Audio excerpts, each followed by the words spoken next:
नमस्ते, good afternoon. स्वागत है आपका आईबीटीवी पर। मैं हूं प्रिया जोशी और मेरे साथ जुड़े हैं रोज की तरह सेठी सर। और आज के हमारे गेस्ट हैं अनुज गुप्ता जी। नमस्ते आप दोनों को और स्वागत है आईबीटीवी। यस। अच्छा। चलिए अनुज जी, बाजार। नमस्कार। नमस्ते सर। नमस्कार। तो बाजार देखते हैं, जैसे कि आप जानते हैं कि वीकेंड पे एक युद्ध शुरू हुआ है मिडिल ईस्ट में और काफी टेंशन है।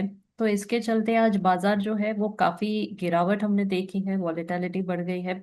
1600 पॉइंट्स मार्केट आज नीचे था, लेकिन इस वक्त मार्केट में रिकवरी नजर आ रही है। जैसे हम जानते हैं कि वीकेंड पे एयर स्ट्राइक्स हुए थे by Israel and the US on Iran. और जिसमें उनके जो लीडर थे, supreme leader Ayatollah Al Khamenei, उनकी मृत्यु हो गई है। जंग अभी भी जारी है। इसके कारण हमने बाजार में भारी गिरावट देखी है। ब्रेंट क्रूड जो है वो बढ़कर $82.40 पर बैरल हो गया है। रुपी वीक है। मेजर कारण जो है वो युद्ध का है, लेकिन इसके अलावा रुपी जो है वो भी वीक हो चुका है। एशियन करेंसीज जो है वो भी डाउन है बाय 0.2% टू 0.6%। एशियन इक्विटीज जो है उनमें भी 1.5% जितनी गिरावट नजर आ रही है। एफआईआई सेलिंग हमने देखी फरवरी 27 को, फ्राइडे को, जो कि अराउंड 7,536 करोड़ रुपीस के आसपास है। वीआईएक्स जो है यानी वॉलेटिलिटी इंडेक्स, वो भी हमने ऊपर जाती हुई देखी है। It is at 23% now. फिलहाल हम देख रहे हैं कि सेंसेक्स में हल्की सी रिकवरी है। तो ज्यादा इसके बारे में जानते हैं अनुज जी से। अनुज जी बताइए कि बाजार का क्या हाल है और क्या लगता है आपको, जो करंट सिचुएशन है उसमें हम और कितनी गिरावट देखेंगे और बाजार कितने दिन युद्ध के कारण वॉलेटाइल रह सकता है। देखिए, जो इशू क्रिएट हुए हैं, जो पॉलिटिकल कंसर्न्स प्रिया जी, ये सबसे मीन्स की बहुत अनसर्टेन इश्यूज हैं, जो कि हम्म। लगता है कि जल्दी से शायद क्लियर ना हो। ऑलरेडी हम देख रहे जी। हैं कि काफी टाइम से यूएस और ईरान का इशू चल रहा था। अब ये हम्म। वॉर छिड़ गई है, जिसमें खेमनेई जी की मौत हो गई है। तो वो हम्म। यहाँ पे सबसे ज्यादा एक अनसर्टेनिटी वाली सिचुएशन क्रिएट हो गई है, जहाँ पर अब शायद ईरान, हमने देखा है कि जो बाकी सऊदी अरेबिया है या दुबई है या फिर यूएई है, वहां पर भी उन्होंने अटैक करने चालू कर दिए हैं। तो एक हम्म। अनसर्टिनिटी वाला माहौल पूरा ही मिडल ईस्ट में यहाँ पे क्रिएट हो गया है, हम्म। जिसकी वजह से एक अनसर्टिनिटी का माहौल बहुत बड़ा क्रिएट हो गया है। हालांकि हम्म। टैरिफ की वजह से ऑलरेडी यहाँ पे इश्यूज क्रिएट थे, बट अब यहाँ पे जो इश्यूज ये हुए हैं, वॉर हुई है, उसकी हम्म। वजह से अनसर्टिनिटी का माहौल हो गया, जिसकी वजह से हम देखा कि पूरा ग्लोबल मार्केट, केवल इंडिया का मार्केट ही नहीं, ग्लोबल मार्केट में टर्मोलर होते हुए देखा है और मार्केट गिरता हुआ नजर आया। हम्म। पर्टिकुलर देखेंगे तो एक तेल का वॉर यहाँ पे देखने को मिला है। हम्म। क्रूड ऑयल की सप्लाई यहाँ पर डिस्टर्ब हो गई है, जिसकी वजह से हमने देखा है कि कहीं ना कहीं इंटरनेशनल मार्केट में क्रूड के भाव करीबन 10% तक उछल गए हैं। इस साल अगर हम बात करें तो करीबन 30% के आसपास क्रूड के भाव इंक्रीज हुए हैं। That is again a very negative point for the consuming country. जैसे इंडिया एक बहुत बड़ा कंज्यूमर है क्रूड का, हम्म। चाइना है, अब उनके पास महंगा तेल पहुंचेगा तो वहां पे इन्फ्लेशन अगेन हिट करता हुआ नजर आएगा। तो मुझे लगता है कि ये एक अनसर्टेनिटी का क्रिएट हुआ है, और ये हो सकता है कि आगे थोड़ा टाइम यहाँ पे टेकिंग ये हो सकता है। जी। अ, हमने देखा है कि क्रूड जो है वो भी 7% हमने ऊपर देखा है। It is highest in many months. तो क्या लगता है कि ऑयल पे इसका क्या असर होगा, जो एस्केलेशन हम देख रहे हैं between all the three countries. तो क्रूड ऑयल प्राइसेस और क्या रिस्क है टू सप्लाई डिसरप्शंस क्या हो सकते हैं। देखिए, अगर आप देखेंगे तो करीबन जो ईरान की खाड़ी है, पर्सियन जो है, और प्लस जो अरब की खाड़ी है, उनको कनेक्ट करता है हॉर्मुज जो स्टेट है। हम्म। उसकी वजह से अगर आप देखें तो वहां से करीबन डेली 2 करोड़ बैरल के आसपास जो है, 2 करोड़ मिलियन बैरल के आसपास जो क्रूड है वो सप्लाई होता है, जो हम्म। कि पूरे विश्व की डिमांड का करीबन 25 से 30% कवर करता है। तो हम्म। अब ये क्रूड की जो सप्लाई है यहाँ पर डिस्टर्ब हुई है, हम्म। जिसमें इंडिया और चाइना मेन रोल प्ले करते हैं। तो ये जो सप्लाई डिस्टर्ब होंगी, उसकी वजह से हम देख रहे हैं कि जो डिमांड है वो यहाँ पर कंटिन्यूस बनी हुई है, तो उसकी वजह हम्म। से प्राइसेस जो है वो शूट अप कर जाएंगे। हालांकि अभी हम्म। ओपेक प्लस मेंबर्स ने करीबन 2 लाख बैरल के आसपास का प्रोडक्शन इंक्रीज किया है कल ही में, बट हम्म। कहीं ना कहीं जब सप्लाईज नहीं आएंगी तो प्रोडक्शन बढ़कर भी क्या होगा। तो वो जो सप्लाई है, जो टैंकर है, करीबन 200 टैंक के आसपास वहां पे खड़े हुए हैं, 200 टैंकर के आसपास, मीन हम्म। 200 वेसल्स के आसपास वहां खड़े हुए हैं। तो वो जब तक वो सप्लाई नहीं आएगी तब तक कुछ होगा नहीं। तो मुझे लगता है कि वो यहाँ पे सबसे बड़ा अभी एक इशू है। जब तक वो हम्म। सॉल्व नहीं होता तब तक मुझे लगता है कि ये वॉर भी शायद अनसर्टेन होता हुआ दिखाई देगा। जी। तो आपको लगता है कि भारत में फिर से इन्फ्लेशन का डर हो सकता है, या वर्ल्ड ओवर फिर से हम देख सकते हैं कि इन्फ्लेशन बढ़ेगा, ये युद्ध के चलते खास करके। देखिए, बिल्कुल इन्फ्लेशन बढ़ेगा, क्योंकि आप यहाँ एक चीज आप देख सकते हैं कि बहुत सारी चीजें हैं जो हम मिडल ईस्ट में एक्सपोर्ट करते हैं। जैसे हम्म। राइस का अगर आप एग्जांपल लें, या फिर मसालों का एग्जांपल लें, तो वो हम एक्सपोर्ट करते हैं, वो एक्सपोर्ट जाने बंद हो जाएंगे, तो इंडिया के अंदर अवेलेबिलिटी बहुत बढ़ जाएगी। हम्म। प्लस अल्टीमेटली क्रूड के भाव इंक्रीज होंगे तो आपकी जो पूरी फ्रेट चार्जेस हैं, हम्म। ट्रैवलिंग कॉस्ट है, वो सब इंक्रीज हो जाएंगी, माल भाड़ा महंगा हो जाएगा, तो उसकी वजह से इन्फ्लेशन इंक्रीज होगा। हम्म। प्लस हम बहुत बड़ी मात्रा में एडिबल ऑयल भी हम इंपोर्ट करते हैं, क्रूड पाम ऑयल।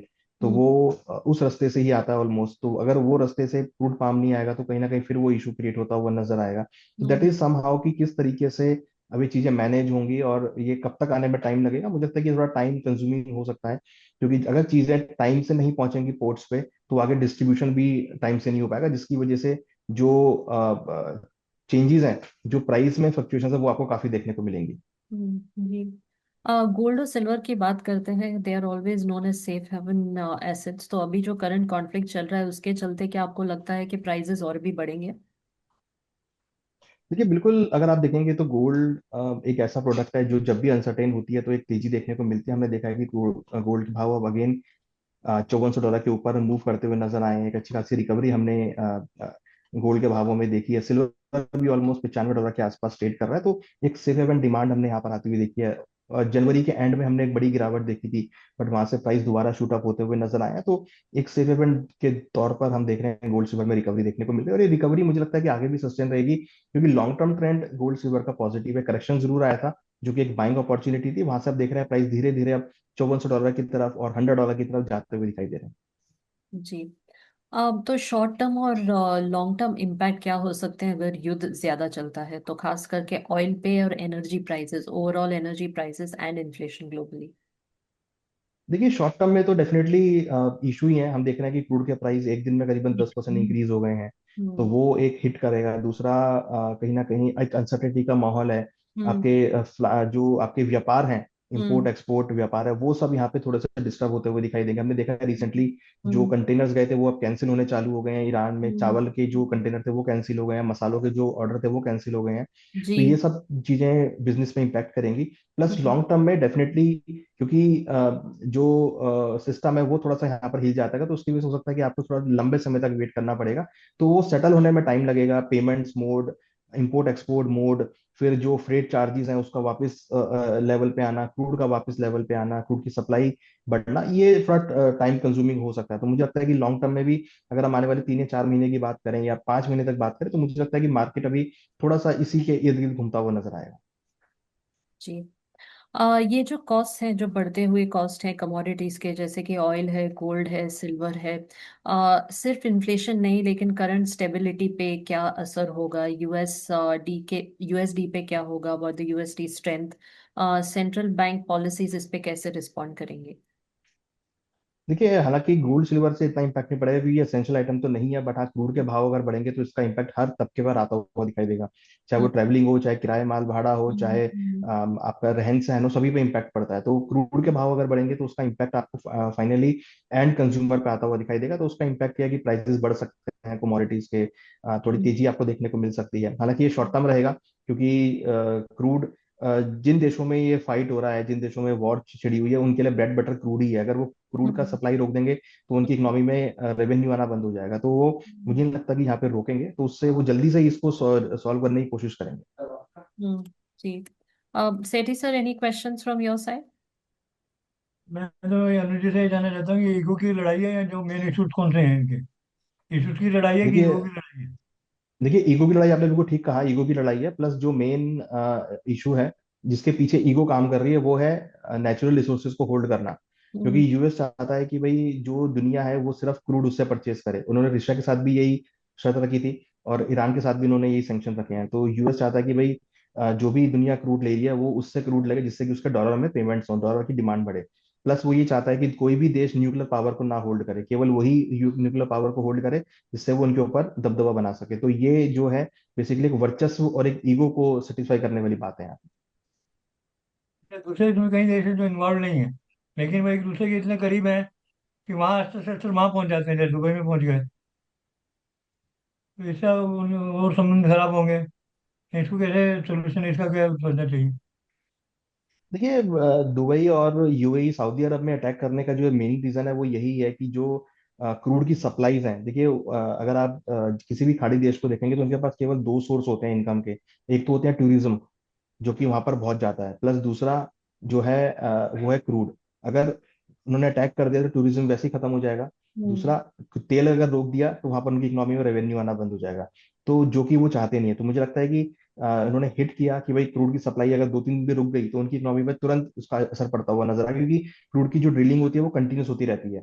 तो क्रूड के ड्रिलिंग इतनी हो जाएगी कि कहीं ना कहीं सप्लाई इतनी बढ़ जाएगी कि अगर उन्होंने आगे उसको वेसल्स को नहीं भेजा तो फिर उनको होल्ड करना वहाँ पे मुश्किल हो जाएगा। तो वो भी एक अगेन एक सेंटिमेंटल इम्पैक्ट डालेगा। बट दूसरी तरफ क्रूड की अगर सप्लाई नहीं आएंगी तो क्रूड के भाव बढ़ेंगे, तो जैसे सप्लाई आएंगी फिर वो कंट्रोल भी हो जाएंगे। तो अल्टीमेटली ईरान ये चाह रहा है कि भाई जो जो जिस जिस एरिया में यूएस के एयर बेस हैं उन देशों पे हिट किया जाए, जिससे कि यूएस की जो क्षमता है वो वहां पे कमजोर होती हुई दिखाई दे।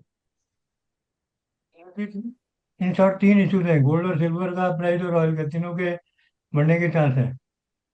तो ये तो टेम्परेरी होंगे, ये वार तो लंबी ज़्यादा नहीं चलेगी। आपके बारे क्या अनुमान है यस। चल? देखिए बिल्कुल वॉर नहीं चलेगी, मगर ये जगह गोला बारूद वाली वॉर तो जल्दी खत्म हो जाएगी, मगर एक जो कोल्ड वॉर है, गृह युद्ध है, वो मुझे लगता है कि इन देशों के बीच दोबारा से हो जाएगा। जो हमने पहले देखा था ईरान इराक में देखा था, तो मुझे लगता है कि अभी ये सऊदी अरब यूएई इन सब देशों में जो एक गृह युद्ध वाली स्थिति है वो यहाँ पे क्रिएट हो गई है, जिसको संभलने में टाइम लगेगा। और वहां पर आप देखिए दुबई के अंदर भी अगर आप देखेंगे या सऊदी में भी देखेंगे या ओमान में देखेंगे या अगर आप जॉर्डन में देखेंगे, तो जहाँ पे पहले टूरिज्म जा रहे थे अब शायद वो टूरिस्ट वहां पे जाते हुए ना दिखाई दें, और जल्दी ही जल्दी से कोशिश करेंगे कि वहां से निकले भी। चलो जी, आपको इसका क्या लगता है, संदेह है कि इनको अपने आर्म्स वगैरह बेचने हैं कुछ देशों को, तो उसके लिए ये करा रहे हैं ताकि उनकी इकोनॉमिक स्थिति तो सही रहे? देखिए वो तो है ही है, देखिए वो तो हमेशा से यूएस की पॉलिसी रही है। यूएस तो हमेशा चाहता है कि भाई वो दो देशों को लड़वाए और फिर वहां पर अपने आर्म्स को सेल करे, वो तो हमेशा से ही रही है और वो पॉलिसी भी यहाँ पे वो देख रहे हैं। तो मुझे लगता है कि ये जो चीजें है ना ये यूएस ही अल्टीमेटली देखने को मिल रहा है। और देखिए ये सबको सामने जाहिर भी है, वो जिस जिस देश पे उसने अटैक किया है वो देश खत्म हो गया है। आपकी जी। इन्वेस्टरों को क्या सलाह है? देखिए सलाह मेरी है कि थोड़ा वेट एंड वॉच रखें, काम रहें, एग्रेसिव में कोई खरीदारी ना करें। मार्केट एक बार क्लियर होने दें, मार्केट में मौके बहुत मिलेंगे खरीदारी करने के, बिकवाली करने के मौके बहुत मिलेंगे, बट एग्रेशन में आके खरीदारी ना करें, ये सेटल होने दें। ये हफ्ता मुझे लगता है कि थोड़ा क्रूशल होगा, ये हफ्ते के बाद मार्केट जो है वो लाइन पे आती हुई दिखाई देगी। जी।